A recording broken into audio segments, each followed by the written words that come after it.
It's recording. Were we not recording the whole time?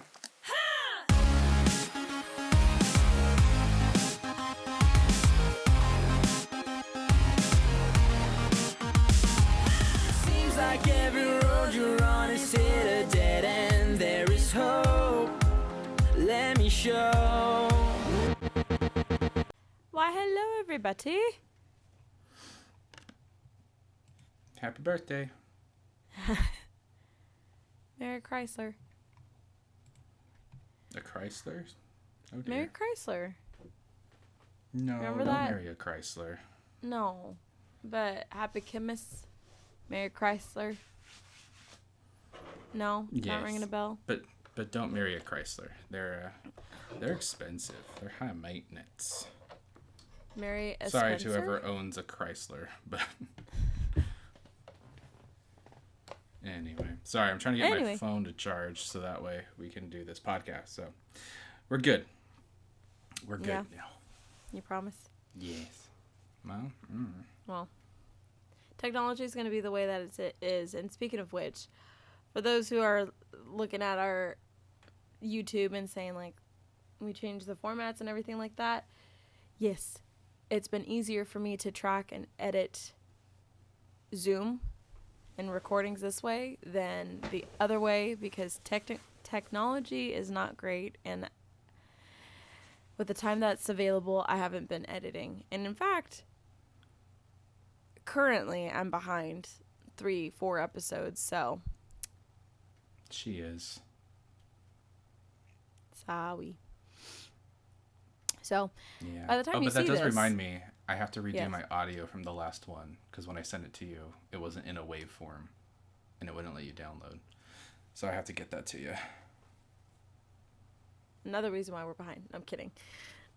No, that was only the last video. We haven't edited. We probably have done 3 or 4 episodes since our Alice episode, which is the latest episode that's posted on social media and YouTube. Yes. So Yes. it's been some time, but This I'm not the current reason episode, why we're behind. No. This current episode we're recording is the 4th episode I have told myself is the 4th episode I have yet to edit. So I still need to go back 4 episodes ago and make sure to edit and post and edit and schedule and all those lovely things. So I'm behind, and Zoom is the best thing right now. Just 4 episodes ago is the last recording we had in our old setup.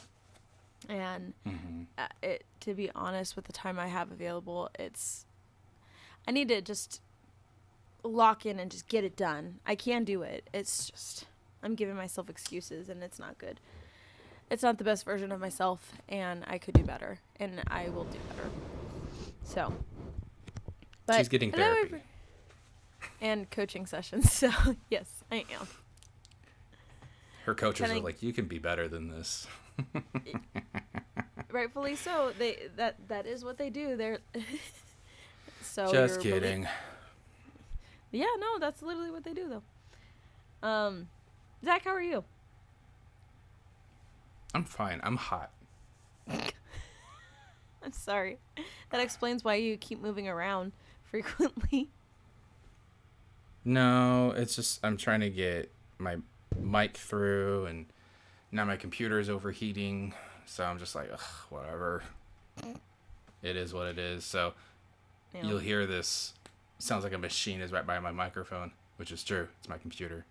So yeah, I can see the green I'll fix it in post. nodules going up and up. So, but I'm doing fine. I'm doing all right. I'm tired, but I'm doing okay. Oh. Well, Yeah. if you're okay, we can just jump right into what our topic is today. So, to put it simply and directly, we found out some information, and it's been an interesting couple of days, to say the least. You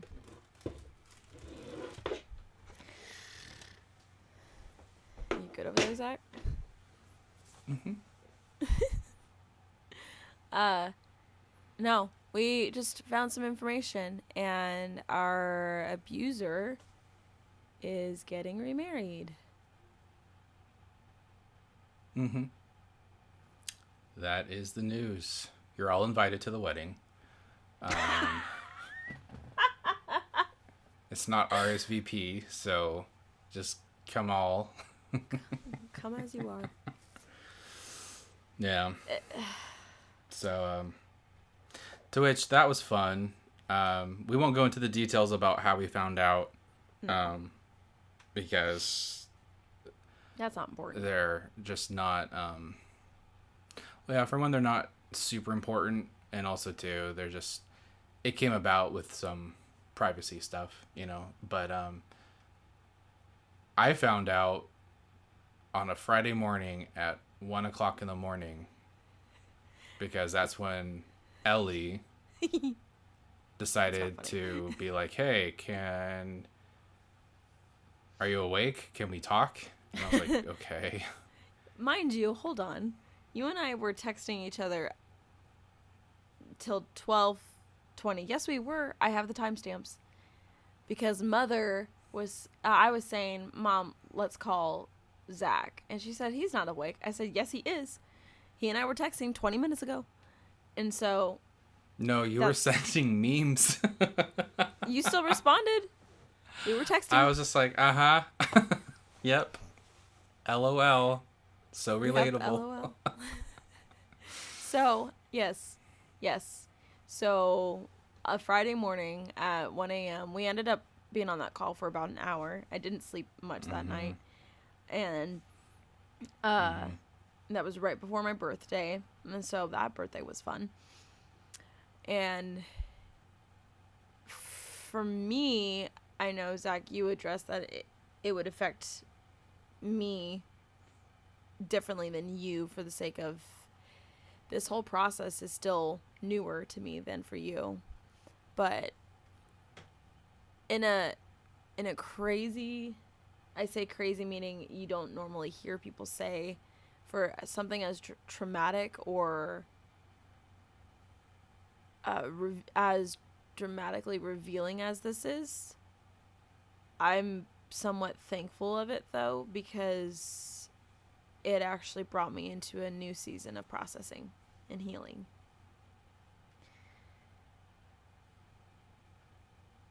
Sorry, Zach, you were just death stare at me right now. Ellie's healing, you guys. She's doing it. Yay. Yeah, I mean, I think there have been conversations. So we found out, I think, what's today's date? We found out like about a week ago. About a week ago. A little bit more than a week ago.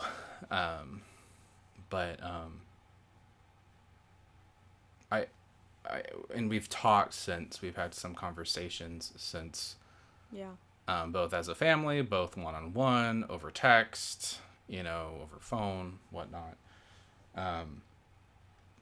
You and me, yeah, you and Mom it's and me. Been I think my words at 2:00 in the morning that morning was, I'm glad he's moving away from us, but I feel very sad for this new person that he's getting entangled with. And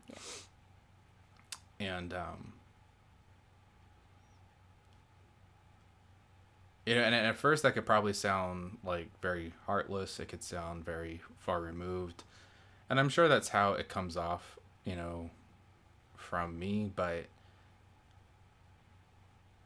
one of the things that I've talked with Ellie about, one texting conversation Ellie and I had, was she was talking about having to let go of the hope that he'll change and that he'll come back and yada yada, and I had to finally, well, not finally, but I had a moment where I told you, like, look, The person that you're mourning, the person that you're hoping for to come back, probably never existed in the first place. Because our abuser put on a fake life for the public, and for us to adopt and pretend that it was real, so that way we wouldn't get abused. Well, not even to pretend. I was just going to add that it's a lie that we believed because it was a lie that we believed. We weren't forced to pretend. For me, it was a lie. Well, it was a lie that I believed unknowingly. Well, so again, let me continue. Because again, this is my position. Doesn't mean it's Ellie's position, but it's when you watch someone treat you differently, when you watch them lie, when you watch them abuse, you're not dealing with someone who has their foot in the truth and has their foot in another realm, so to speak. Meaning he's not playing hopscotch in one version to another. It's all fake. It's all abuse. So for me, I made the realization a long time ago that regardless of what word you want to put on him, regardless of what disorder you want to put on him, regardless of what adjective, noun, verb, color, whatever you want, he is not well. He is not healthy. He is unsafe. And I took a step back. I left first, and I watched him continue to not get better. There was never a season that I can ever recall where he would go up and maybe come down a little bit, but he was like on this trajectory of getting better. For me, it was always status quo, sometimes getting a little worse, you know? And so for me, it's like, look, I don't have the hope that he's going to get better because he doesn't want to be better. He just doesn't want to be better, you know? Well, and that's what that felt like for me of, I feel like I'm personally at that position now, that stance now. Yeah. And that's kind of like some of the conversations we've had where it's like, look, I totally get that you want a relationship with your father. I would want relationship with my father too, but you have to consider that the version that you were taught to believe was your father never really existed in the first place. You are hoping, it's like hoping that a TV character comes to life because you love that TV character so much. And once you kind of realize that the person that you're rooting for is actually rooted in something different, something that's not God glorifying, something that is dangerous, you know, it has to make you kind of take a step back and reevaluate what it is that you're rooting for, you know? Yeah. And that's a hard reality. It's a hard truth to go, yeah, the person that I'm hoping will change isn't really that person. And you know, and that, again, that can sound very crass. It can sound very disheartening. And this is stuff that I've told Ellie, you know, you have to realize our abuser had countless therapists and pastors that he went to get better. Evangelists. Lying to all of them. Lying to all of them of who he was, what was really happening in the household.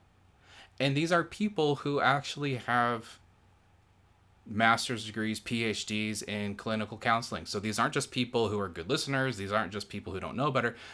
You're talking about trained psychological professionals who are taught to help sift through things and find the truth and help their patients.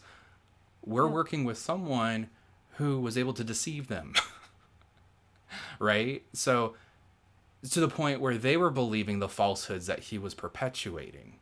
Yep. You know, so we're not dealing with someone who everyone can just visually see and go, oh yeah, that person is really not healthy, you know? You're talking about someone who can mask very, very well. So don't feel bad that you missed it. believed in someone who really wasn't who they were. Well, and I had a session with Alice, actually, and how she described it, because I needed to process this further, and she was the first person available, besides my personal therapist. And she phrased it saying, the spirit in him, or the spirit that animates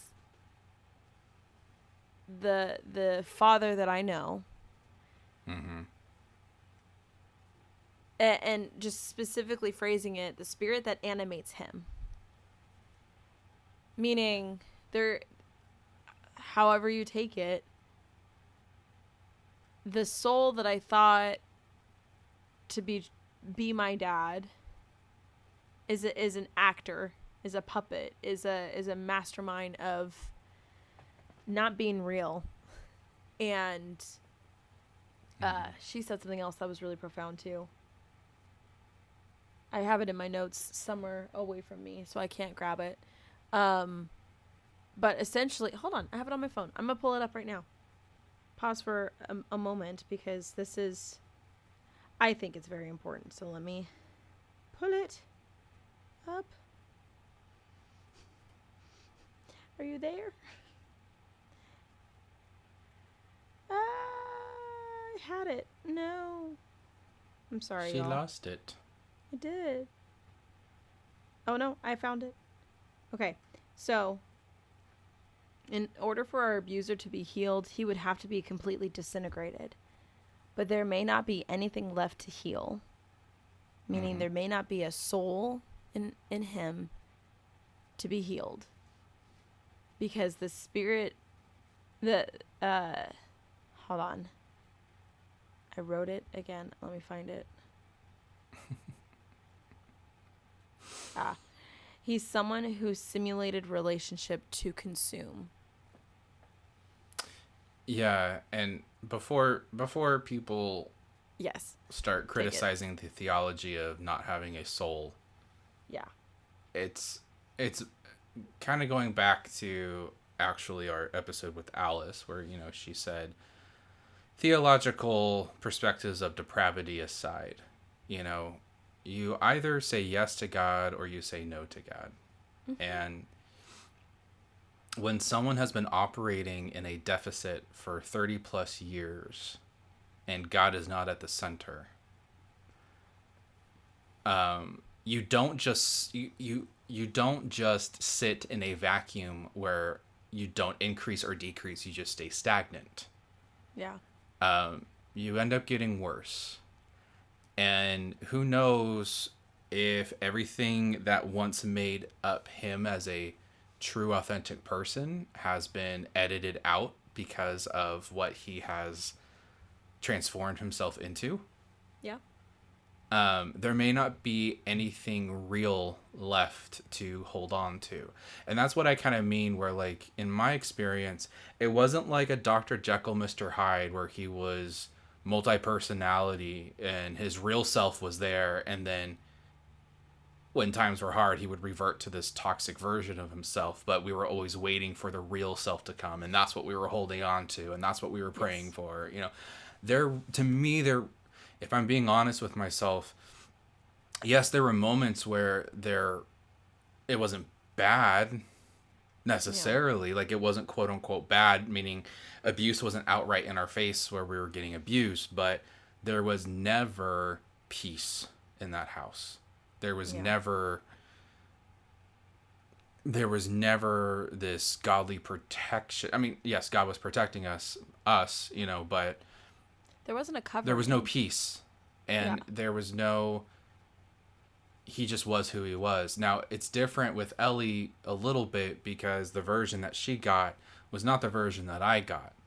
No. But again, you go back to the drawing board of, like, you had someone who abused two people, myself and my mom, where we were the bad people. We were the ones that were casted aside. We were the ones where we were physically, verbally, emotionally, spiritually just obliterated by him. We were evil in his sight.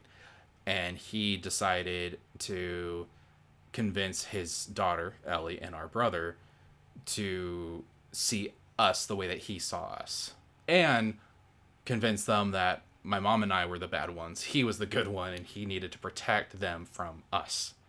So And it worked. again, full-time job. It's a full-time job to not only believe that, but it's a full-time job to create a reality that perpetuates that full-time. There was never a day off where that wasn't happening. Yeah. So for me coming to that realization of like, look, this is just who he is. I may never know why. I may never know if he was born that way. I may never know if it was parental involved. I don't know if he had lunch with Satan one day, and I don't know. I don't know. I'm not trying to make lighthearted of this, but it's just like, I don't have the answers. I'm also not tasked to know the answers. What I'm responsible for is deciding what is life-giving and what is not. And he was someone who was very intent on destroying mine and my mother's. Yeah. And that's who shows up all the time when it's between him and I. And so, there was never a moment that I can look back on where I'm like, look, you're getting better. I can see you, making these changes, and you're incrementally going up, and that's a good sign. There was never anything of that. Now, there were times where we weren't at each other's throats, and we could talk a little bit more casually, but at the end of the day, I was still the bad guy. Yeah. At the end of the day. So for me, I've had to say, for me, there was nothing of hope for me that he would change. If he did change, my perspective was, that's great. Good for him. He needs it, Yeah. and maybe he can make some good transformations. But until that happens, I have to believe what presents itself in front of me. Not the version that I believe maybe one day will come into existence. The person that is showing up right here, right now to remind me, are you safe for a relationship or are you unsafe? And Ellie, I'll give you the floor because I've been talking for quite a bit now. This is still recent, and you have a lot of thoughts and emotions and opinions of what it is that you had to identify and Sure.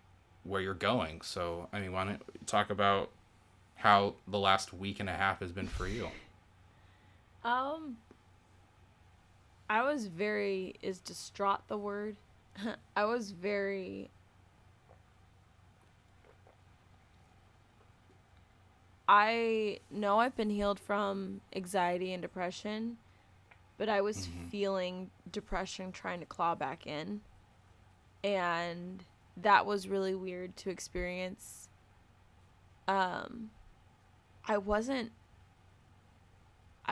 crying and sobbing as much as I know I would have on smaller news years ago. And so that was odd, but I giggle because it's kind of like I'm proud of myself that it doesn't affect me so much. It does, but the weight bearing process, I carried 5 pounds of weight versus 10 pounds of weight of just how heavy this felt. Not that 5 pounds and 10 pounds is heavy, but anyway, my first thought was, that's the nail in the coffin. Why was that your first thought? Of just, marriage is supposed to be forever. It's a huge milestone in someone's life, and to know the timeline or learning the timeline of this new person in his life and how that plays a part into our mom's lives and our lives as well. Like, he's just doing his next act again. He's doing another circus act and starting all over. And at the age that he's at, I'm sure she has children, and we found out that she does. And so it's like, cool. Yeah, we're not going there because we want to protect her, but we're not going there. Let's I know go Zach there. probably doesn't want to go. Zach wants to go there. No, All hold on. all this I'll is my- say is, hold on. All I'll just say is that the new person that he is supposedly going to marry, we don't know when, there's a lot of similarities between this new person and her family and our family. That's all I'll say. But Yes. there's in terms That's of all you'll just, say. it's super creepy how Yes. Similar things are. Yes. So with that, so with that, being said, it's not like this yes. he's marrying this supermodel and like she's a millionaire. Right. Like it's not like Right. some like weird thing. It's very odd that it looks so close to us. Yes. And we're just kind of like, oh wow, that also feels interesting. Yeah. So there's emotions of betrayal. There's emotions of just I'm trying to be protective of how we found out and everything like that. But the reason why I felt that's the nail in the coffin is because if out of all the things that I could have considered to expect out of our abuser, and Lord, it's been a process for me to figure out like what would be signs to figure out he would be making the right steps. And the last words that I said to him were, if you sought healing, it would be so evident that you're changed. I would love for you to go there, because I started going there and I've seen my freedom. I would love for you to have that freedom too. And he does this. The not even leaning into healing, just the cool, I'll copy and paste my life somewhere else. Cool. Yeah. If that's your decision, you are showing me your actions and I'm going to believe them. And Yeah. with that being said, just I know one thing that I told you, sorry I didn't mean to Yeah. interrupt, but I'm saying this to kind of help put context and yeah. give you some more space to talk about things. I know one thing that I told you was, there were so many, I wouldn't say so many times, but there were times where you and our mom would ask yourselves, I wonder what he's thinking about being alone. I wonder if he misses us. I wonder if maybe that's starting to transform him, and maybe that's starting to like unharden his heart, and maybe he'll go to church, and maybe he'll go back to counseling, and really like, because now that he's alone, he has no one to really so maybe there's a Rely mirror on. and Yep. I said, so that's kind of out of the water. Yeah, Because so that much didn't for happen. missing us, you just went off and yep. so It's so there's a lot of things you kind of have to let go of that you didn't know you were holding Yes. on to. Well, and cool, you're deciding a different life. Not hypothetical, sarcastic cool. But also, I ended up writing him a letter. I am not going to send it to him. But the thoughts that I had were, how dare you? Mm-hmm. Have you learned nothing? Yes. Evidently. I could have told you that. I know that. But like seriously, have you learned nothing? And I love how much truth of my feelings and my emotions are in that letter, because you gotta love ChatGPT. I wrote my letter and I went to ChatGPT and said, polish this up, please, because there's a lot of ideas, and some ideas down here actually belong in the beginning and so on. So polish this up, make this one cohesive thought and not going back and forth. And then ChatGPT at the bottom says, do you want me to make it harsher and more cutthroat? Out of curiosity, sure, let's see it. And we did it like Curiosity. Yeah, it was 2 curiosity. Yeah. No, I know. But two rounds of that later, it's just like, That's it. Yeah. If I were in front of my abuser right now, what would I say? I would start off with, how dare you? I would. I don't know how realistically that would be. But I also have come to terms with the fact that I think we talked about the last time I saw him was at a funeral thing. If I didn't, I saw him somewhat recently at that, and I couldn't stay in the same room with him. I had to get up and leave.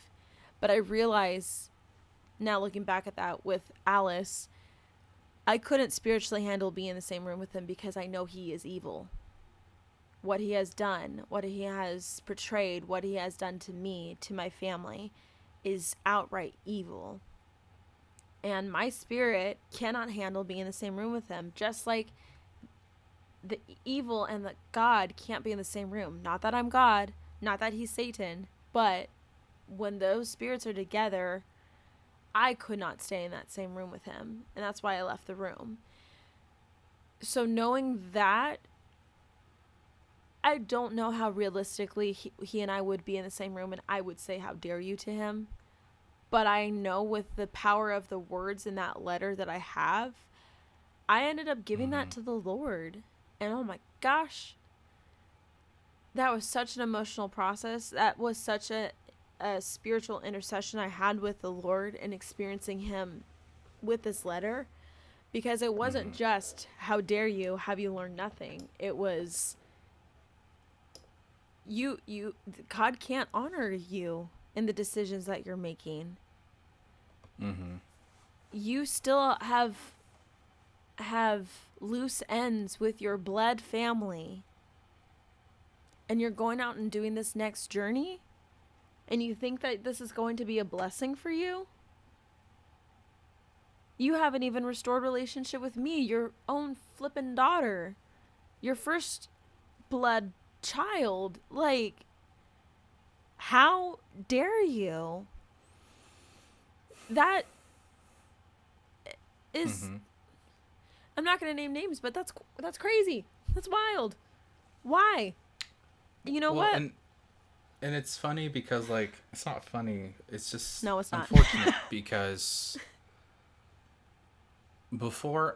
when I left him, which was about 10 plus years ago now, I remember telling him, you've lost one child. You have an opportunity to save two. You have an opportunity to not lose relationship with two. You've already lost one.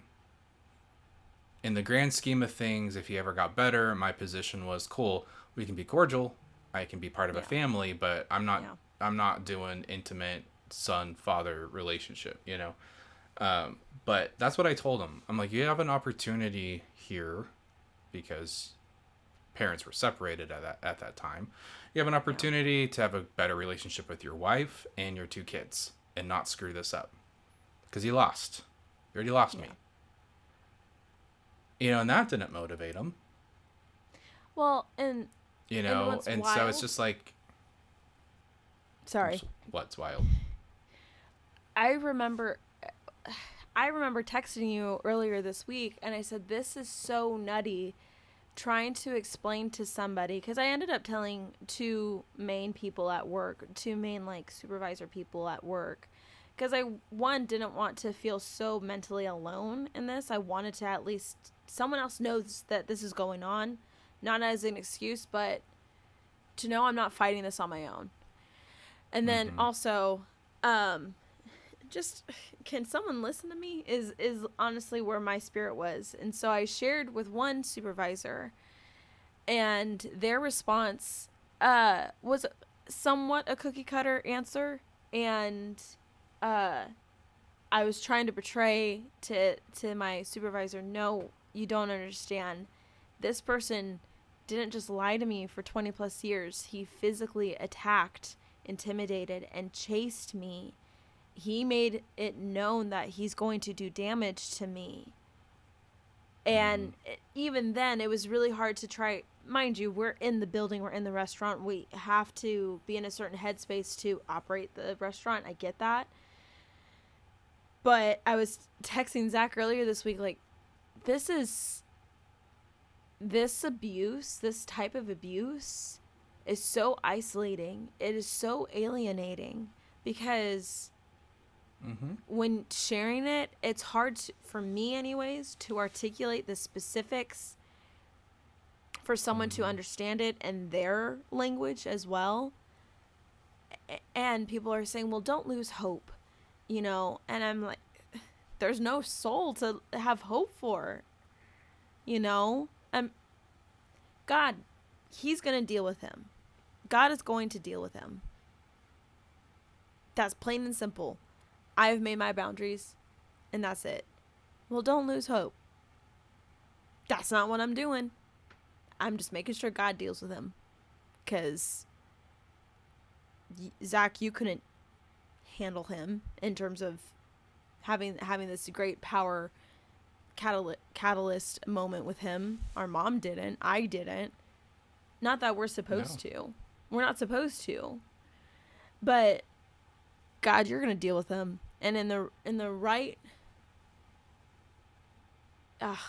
God told me God will make it right at the right time. I can obey that. My emotions can go back to that of, I don't need to make it right. God's going to do that for me. I'd rather trust God, who has done every miracle possible and every blessing possible and all the healing that he's done in me so far. I can trust him better than I can trust myself. I'd rather have him have the torch. I'd rather have him have the gavel and the decisions that he needs to make, and trust that he's going to make the right decision anyways. Yeah. That's one of the I mean, I had to go through that when I was 22, when I left him 10 plus years ago. Yeah. I'm going to be 34 this year. I had to walk away. I walked away without anybody's support, really. I mean, I had my mom's, but my mom wasn't able to, like, join me in that. She understood and she supported me having to do what I needed to do, but she was still saying yes to the marriage, regardless of my thoughts about that. She was staying, I was not. And then I moved away from home in order to be free, so, like, trust me. I know what you're going through. The only difference is I just did it a long time ago, and I have 10 years of calloused wounds to go off of, instead of 2+ years, for you. And I know we have another Zoom session that we're going to record in about a minute and a half. So I think maybe the next block of this podcast, we can kind of talk about why we are where we are relationally, and what to think or what to say and how we handle it when people don't listen and they give us the feedback that they give us, because that's kind of what this podcast really is supposed to be about. It's supposed to be, how do you navigate all this stuff, not just us trauma dumping on everybody, but but before we go, I will say one of the best things I ever learned from Alice Mills was, there's only one Holy Spirit that can change people, and last time I checked, there are no applications for junior Holy Spirits. No. So only one Holy Spirit can change people, and we're not that powerful. And the more that we walk in that, the more that we realize that, the more we realize that it's not our responsibility to change anybody. So with that, we'll see you in just a moment. Hooray! All right, Sometimes everybody. you feel like you're a hawk. Sometimes you feel like what? A hot goblin. A hot goblin. Remember What that was video of that lady who's dressed up in as a green goblin, and you're like, ew. No. Oh, yeah, I'm sure you will. Okay. I will say that's a really weird song. Sorry, I just have it stuck in my head because it's. I have a lot of friends who are into like fantasy, Lord of the Rings, orc, goblin kind of stuff, and Yeah. so in the music video, she's dressed up as like a green goblin, in like fantasy garb, whatever. But I will say, what's kind of funny about that song is I really like the bridge of that song because it's one of the few songs now that actually has like a key change Yes. in it, and in the bridge that's what she talks about. She's like, well, people think I'm weird, people think I'm cool, it doesn't matter, all I have is my voice and I know how to take a song up another half step, and then it goes back into the chorus essentially, like more creatively than that. But I was listening to that the other day, I was like, aha, that's actually kind of funny. Like Yeah, it is funny. I kind of appreciate that creativity, you know. Yeah. Well, we're back from our break. Ellie cried many tears, but we're finally No. back. Yeah, because you were singing the goblin. She song. is soaked with tears. No. She's so drenched in sorrow. No. I will say, since this past week and a half, I had a session with Alice and she guided me through just where do I want to take my emotions and where do I want to invite the Lord. And yes. Sorry. I was thinking of the goblin song. No, I was thinking of a commercial with that exact kind of verbiage. Anyway, To the movies. Stop it. Silly. Owie. Silly Billy. I'm losing my train of thought.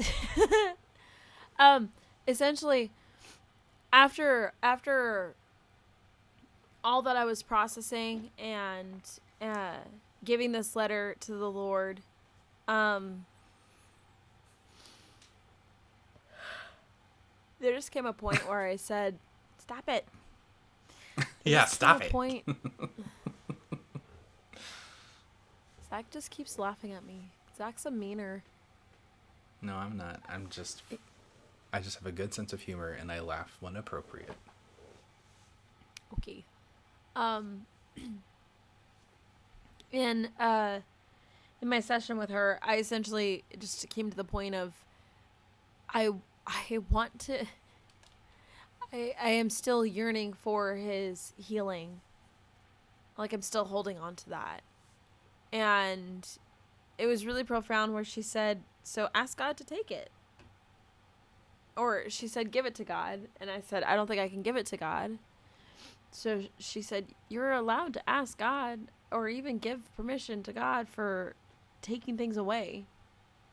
And for me, the reason why it was fitting for this time is because I was at that time still going back and forth of I want him to be healed. I want our abuser to be healed. And I don't know if I said his name. Did I say his name earlier? Just now? No? Okay, cool. You did say that you work in a restaurant, though. What'd I say? When you were talking to your supervisor, and you're Did I like, say "Oh yeah, what restaurant?" No, you didn't say what restaurant. You just said that you work at a restaurant. So I was like, Sorry. Ellie just had like some weird chill or something where she was like, "Oh." Wow. Anyway, that's fine. I don't mind. We've talked about me working at a restaurant. Anyway. She works at a diner. Yes. With all the I don't know what to say to that. I'm trying to say my point. The point I'm trying to say is that in giving God permission to take the yearning, golly, are we gonna get through this episode, Zach? Mm-hmm. Keep going. You're doing great. For those who are not watching our YouTube, Zach is just covering his mouth every single time he's about to laugh. Anyway, I came to the point in the session where when I gave God permission to take the yearning, literally, I kid you not, the battle I was having with God was that I was thinking that in the yearning being taken away, that I would not have emotion to my Father. That I just would not feel a thing. And the Lord told me that's not true. I just wouldn't be in pain anymore. And since then, I haven't been in pain anymore. I haven't been hurting for him. I haven't been as heavy as I know it's been.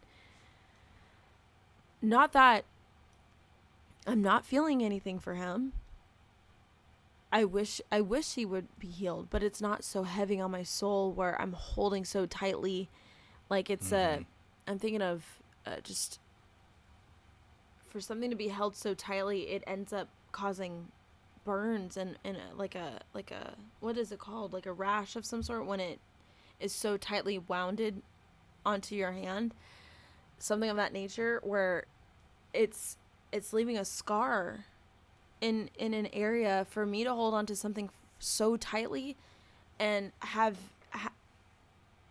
having a longing for something more so than him. It's causing me more damage.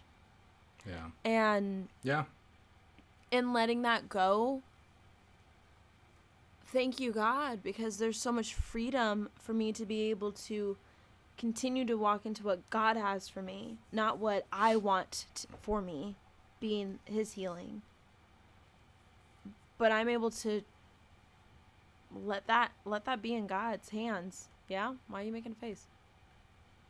I think it's your blur background. It's making, at least on my view, it's like a rave. It's like... It does a little bit, sorry. So I was just like, what's happening? But yeah, so just the point I was trying to say was that I was holding on to something more so than he was. Mm-hmm. And it was causing me more damage in me holding on to that. That I point blank, for people who don't have a relationship with the Lord, literally it was, God, I give you permission to take this from me. And in experiencing him taking it, I just feel so much lighter. Not that the weight and the impact of his decisions no longer impact me. I'm no longer sensitive to that. It's unfortunate, but again, I still have emotions. It's just I'm not going to be so sensitive to it that it's going to affect me and my entire day is ruined or whatnot. It's just, those are his choices, and God's going to deal with them, and I can be at peace with that. Yeah. Zach, you wanted to change the roundabout of where we wanted to take this episode and just speak it into how do we go about this. I mean, we can. We don't have to, but yeah, I mean, we can. I mean,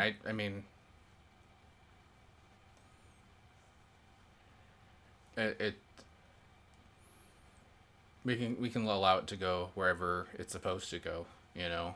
I was just gonna say that I think that what you just said is again another another variation of the idea that you were holding on to something that didn't exist. Yep. That wasn't real.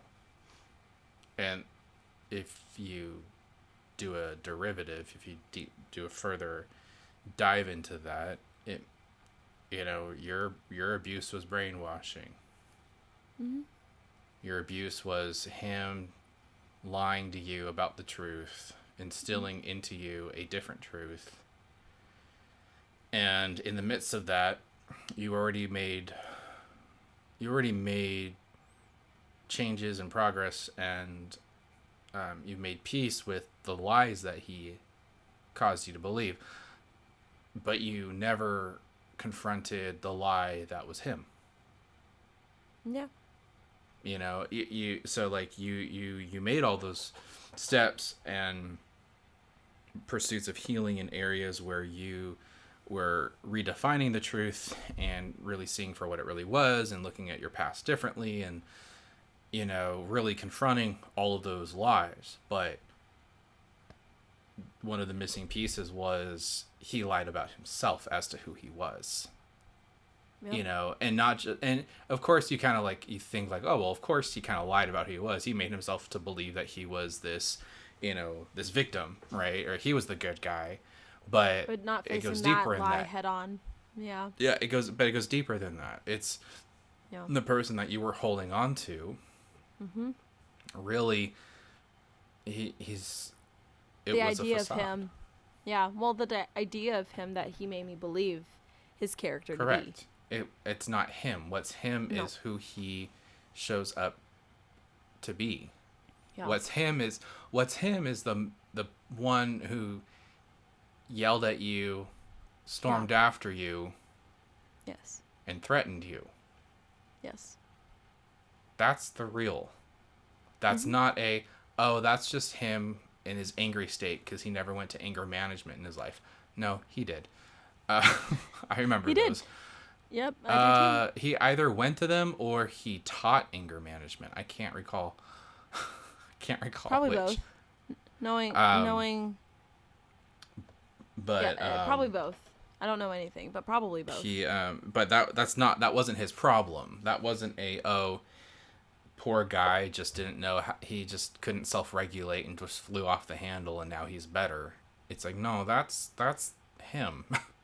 That's what he buries deep inside, and he creates all these facades on the external. And really what happens is that when you walk in truth and you require him to get rid of those layers, the beast inside gets awakened, and you have helped him take off those protective barriers of fake personalities and fake whatever, and that's what comes out. You know, and then he blames you for causing it. Well, and that's what I even wrote in that letter I referred to earlier. Again, I'm not going to send it to him, but unless God tells me. But right now, in the letter I even wrote something along the lines of, the moment that I said no, the moment that I wasn't going to agree with you anymore is the moment you threw me away. Mm-hmm. And I also wrote that I really didn't mean that much to you then, for you to so easily replace me and throw me away. And that's a very hard realization to come to. Oh my gosh, yes it is. Because then that means that goes for full circle of needing to go back to accept who he really is. Mm-hmm. It's so then for those that are out there listening to this story that could relate to some degree, maybe point blank exactly, or to some capacity, now having that realization, what, with your years of experience, Zach, what would you tell someone on how to navigate realizing that truth, realizing that this person is going to be the way that they are, they show me their true colors? What do they do with that? Because I'm over here, I'm still, to some degree, I'm still baby steps in this, while you're over here doing marathons. And how are you supposed to navigate years after making your decisions and boundaries? What do you do? How do you navigate the day-to-day, week-to-week, month-to-month? Maybe it's not a day-to-day thing. How do I as Zach navigate like what he recently has done, or just the person that he is?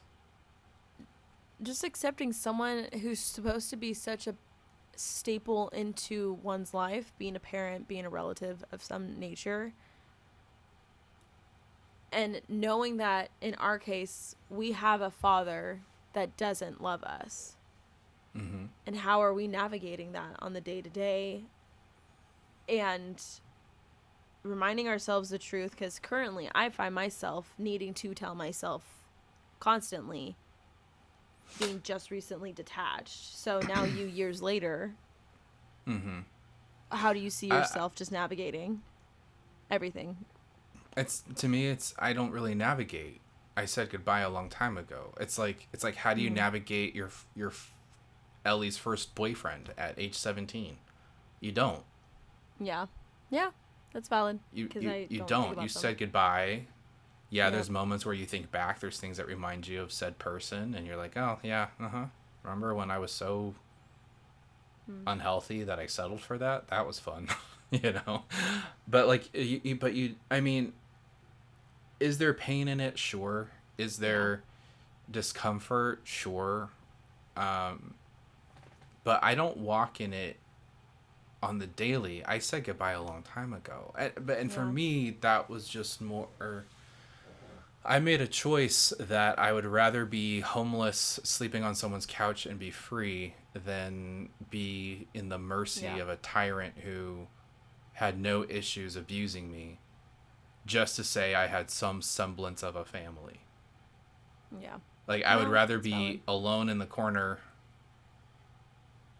and be free, Yeah. and work on myself than be trapped. So for me, yeah, I mean, it was hard a long time ago, and it's not to say that there aren't remnants of that aren't difficult to navigate today, but I don't really deal with it's not a struggle on the daily. I think where it becomes a struggle is when you just see people have things that you don't have.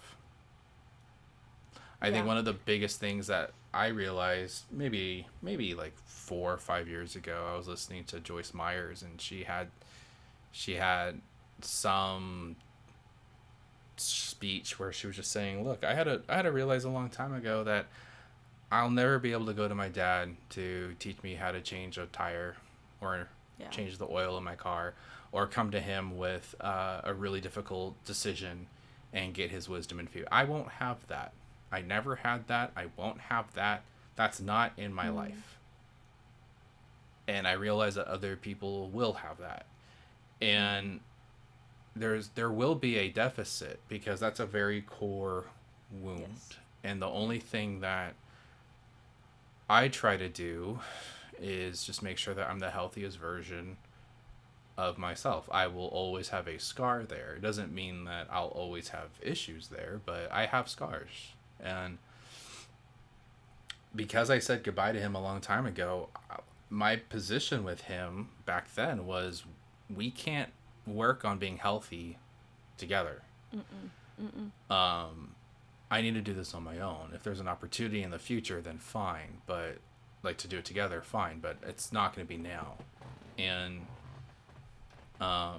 the more that I saw the distance, the more that I saw him still be the same person that he was, the more it just confirmed that I made the right decision. That I didn't make a mistake. I didn't close off relationship with someone who,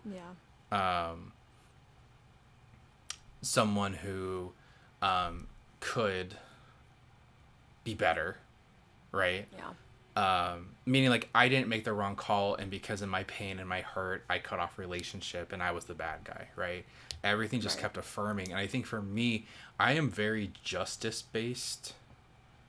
And so for me, you know, in my life, how I see things, that just kept affirming. And so I didn't need to feel bad about making the right choice. In fact, it was more of like, Lord, thank God I got the healing when I did, and I made the call when I did, and protect me as I go forward. And like I said, you and I didn't really have relationship. I lost out on 10 plus years of relationship with you. You know, you lost 10 plus years of relationship with me. You know, I was alone in a lot of ways. And you know, you just have to realize that to stand for something means that you will often have to do it alone. Yeah. And especially when everyone around you either can't see the truth, doesn't want to see the truth, is choosing dysfunction in spite of the truth, you have to realize, like, look, there is just like what Alice said in our podcast, there's always going to be a cost in doing the right thing. Yes. And Well, I had to make peace with that. And I think for me, it's like, look, I don't have qualms. Me personally, I am not like disheartened with our abuser's new choice with his new spouse that he's going to have. It doesn't affect me emotionally. It hurts me in the sense that I know that because it's more raw for you and our mom, the how dare you is more like, how dare you do that to my mom and my sister, not me. yeah. I said goodbye a long time ago. I know his decision. He ain't thinking about me at all, and he hasn't thought about me ever, right? Yeah. And that's not me glorifying anything. That's just accuracy, you know. And to people who wonder how can you be so sure to cut off a parent or cut off a relationship with someone, it's like, look, you can only take abuse for so long. Yeah. You can only endure it for so long, and you can only get to a point where you realize, look, this is on you to get better. It's not on me. I have my own life. I need to get better. You need to get better. If there's an opportunity to do it together, great. But if you're going to be stuck in a pit and I'm in the car ready to go, I'm not going to waste my gas stalled wondering if today's the day that you're going to get out of the pit. I need to go. Well, you know, and I think for me... If I can add to that, though, something that I'm realizing now is something that I remember hearing you saying for so many years, which is... I've said many things. Oh, yes, you have. But this is just entailing when... Essentially, when this... I'm still thinking of the person who's listening to this and is not sure what to do for their next steps. Start choosing yourself. You're going to come to a point where you're going to be the one that has to live with yourself for the rest of your life. And not that it is a selfish thing to choose you over things. Granted, you have to be there for people, for your friends, for your family, that who do give back into you. But above all, the Lord has a relationship with you, and you have a responsibility to do what you need to do in order to keep a relationship with the Lord and to keep yourself safe and keep yourself sane. Not saying you've said that verbatim, but what I remember you saying for so many years, and I'm realizing now being on this side and now with those recent news and my processing after that is, I got to focus on me. I cannot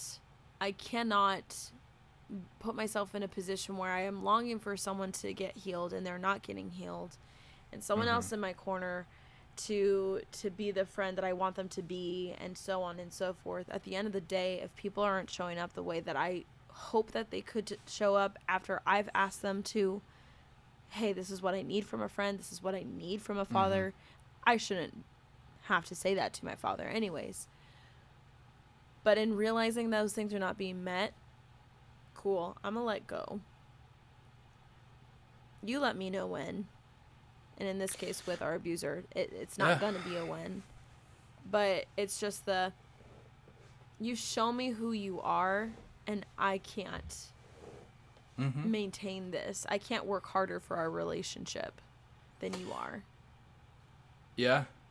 No, I mean that kind of sounds like things that I've talked to you about in the past. You know, a lot of that was just kind of more of, I remember a lot of times where you were more in a place where you didn't know, you're at a crossroads. Do I stay in relationship and try to work this out, or do I stop? What do I do? and my encouragement was always, whatever God's telling you to do it. But, you know, I think, you have to just be very realistic about what you're dealing with. Yes. Yeah. You have to be very honest with yourself of what you're dealing with. And I think for me, living in reality as best as possible, right? Yeah. Not putting on rose-colored glasses going, "Oh, he's just hurt. Oh, Yeah. he just had a bad day. That's why I'm going to overlook how he treated me and hope tomorrow is better." It's like, no. In fact, That's not it. it's interesting. I was at church today, and the sermon was about community, and it reminded me, there was a point that the pastor made that reminded me of Mom, where we're in Titus, and just talking about the island of Crete, and just how people were very self-centered and were self-serving and whatever.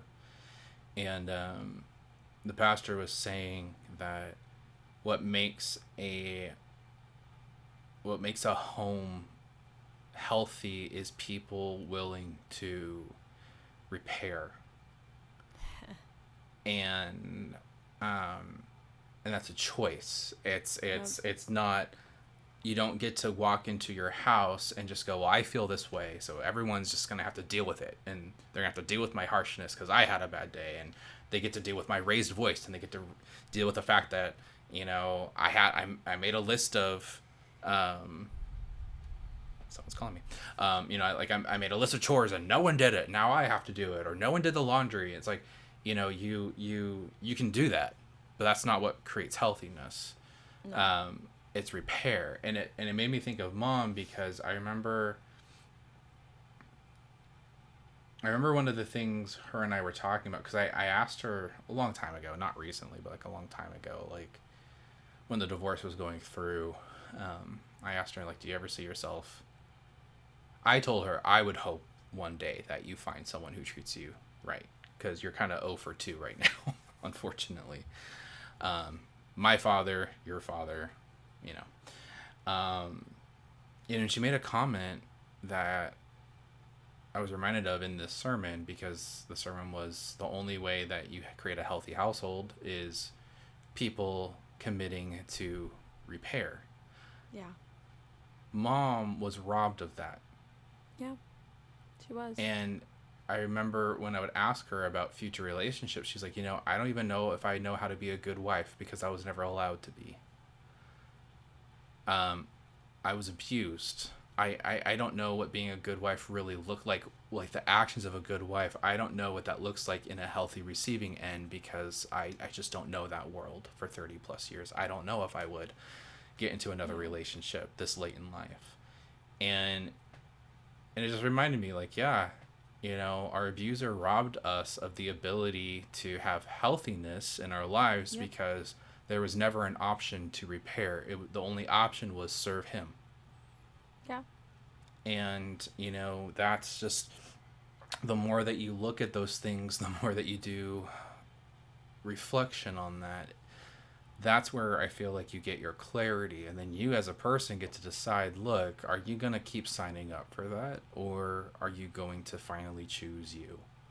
Because the person that you're trying to fight for isn't choosing you. Right. In fact, they don't want you to be healthy.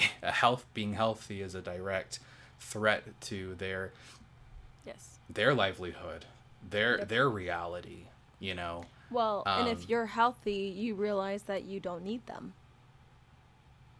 If you're healthy, you don't tolerate the unhealthiness. Nope. And so people, it's just kind of like you age out of your friend groups as you get older, because hopefully you become wiser, you make better choices. And if your friends once upon a time were just people that you would drink with after work, and that was the only thing that was keeping those friendships alive, well, guess what? You're going to have to outgrow that and choose different people, because they're not going to want you to be sober. They're going to want you to come back and drink with them, because that's what you've done for so many years, And so, I mean, And so look at that with our abuser. I was making steps to become healthier. He was never cheering me on. He was never like, yeah, go to therapy. Yeah, become better. Yeah, you know, go out in life and knock it out of the park. It was just Zach's an abuser. Zach hates me. Don't be like your brother. He left. Yeah. You know, and so it's just like the more that, so for me, it's like I have nothing but file cabinets to prove to me who he was based off of what he said, how he treated me, how he represented me, and you know, why for me it's like why.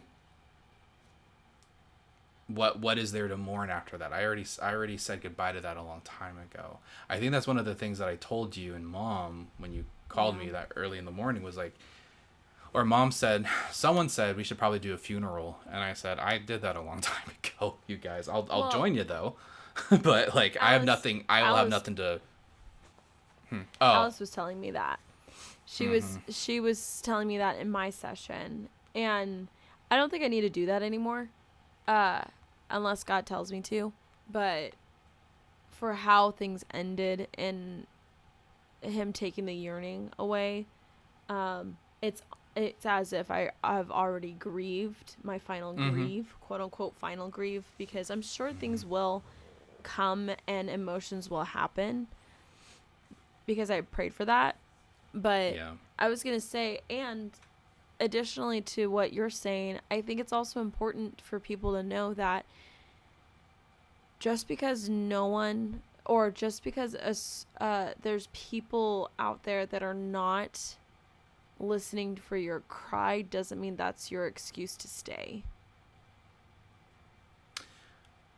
Yeah. And also with that, I was going to say, you know, people reveal to you their capacity to understand. And if you're talking about abuse, you're talking about painful things, and someone tells you to keep hope alive, to pray for your abuser, you know, sure. But at the same time, be very discerning that just because someone looks as if they will be a good partner to partner with in that, doesn't mean that they are. Someone who doesn't really give credence to your position, or overlooks it, or oversteps it, or diminishes it because they would rather throw in their theology into it. Those are people that are not trustworthy with your story. Yeah. And you shouldn't open up to them, and you shouldn't give them any rights to influence your decision unless they're coming to you and saying, look, I need to talk with you because I feel like this is what God is talking to me about. He wants to reveal this, you know, fine. That's different than, well, you really shouldn't feel that way about your dad. He's your dad. It's like, thank you. You know, you just have to learn that not everyone knows the depths of the evil that you've seen. Yeah. And so if you want to take people's lack of wisdom and knowledge and concern and ability to listen, if you want to take that into consideration, you can. But if people haven't gone where you've gone, there's going to be a gap there. And you just have to be very wise as to who has earned the right to hear my story, who possesses the maturity to listen, even if they haven't gone through that, who possesses the ability just to listen and hear and sit with me in it, versus who just jumps over to solution mode and gives me a laundry list of things that I should do. And I've ran into that where people have told me, well, you know, the Bible says pray for your enemies. So are you praying for your father? And I'm like, no, but you can. Yeah. I'm not going to stop you from praying. Yeah. But no, like, I pray that he doesn't hurt people. I pray that he doesn't, you know, that he relinquishes his control on my family. Yeah, I pray for that. But do I pray for him to be better? No, I don't. And maybe that's something that eventually God will convict me on and require me to do. But at this point in time, it's like, look, there's nothing, like there's nothing fruitful to grab onto, to speak into. If that were to change, then maybe. But right now, I'm like, as for me, I'm just more of like, I'm more in a mindset of like, Lord, I just want my family free. And that's kind of why when I said with this new person he's going to marry, it's like, look, I hate to say this because that person is going to be in for a whole mess. And I feel so bad about that, but I'm also happy that he's probably going to let us go finally. Even though that hurts that he's moving on, that he's just leaving us in the dirt like we're abandoned kittens or puppies off the side of the road. But at least he's out of sight. And at least we can go and move on. And it hurts because it feels like we're disposable. But at the same time, it's like, look, he was never supposed to be the person that got to hold on to our value in the first place. Well, you know, he was never worthy of being the person to say, yes, you are valuable, I love you, therefore my opinion of you and how I treat you should control how you see yourself, you know? Well, but that takes time to get to. But then I have to bring it back to, I'm thankful that God is still good, even in the midst. And I'm learning how God is good as a father to me, even though my earthly dad doesn't love me. And that, it's going to make me cry. I cried earlier this week of I just want a dad. I just want a dad. I just want I want a dad to love me. I just want someone that I can call and I can be able to share what's going on, or I want to have healthy just relationships with people, and I think the lack of healthy relationship with my father has definitely affected dating as a whole. Sure. But I just want a dad. And I'm thankful that God's a good dad too. It's different. It's not the same earthly father as you described it. There's a hole in our lives of who our father should be in our lives. Mm-hmm. But God is so good to be able to restore that and have moments with us to be able to be that for us. Mm-hmm. It's not supposed to be fulfilled with other earthly things or relationships to fulfill that hole. It's not other people's responsibilities. It's our responsibility to know what our wounds are in the first place before we go into anything else, any friendships, relationships, and so on. Mm-hmm. But just because this has happened doesn't mean that this is the end. God has the final say. And can't wait for what that will look like with God. Yeah. It'll be a process, you know, for sure. We have less than a minute, so we should probably end. Yeah. We're getting close. Yeah. We got about 30 seconds. Oh, well. Love you, though. Love you, too. Thank you, everybody, for chiming in, if you have.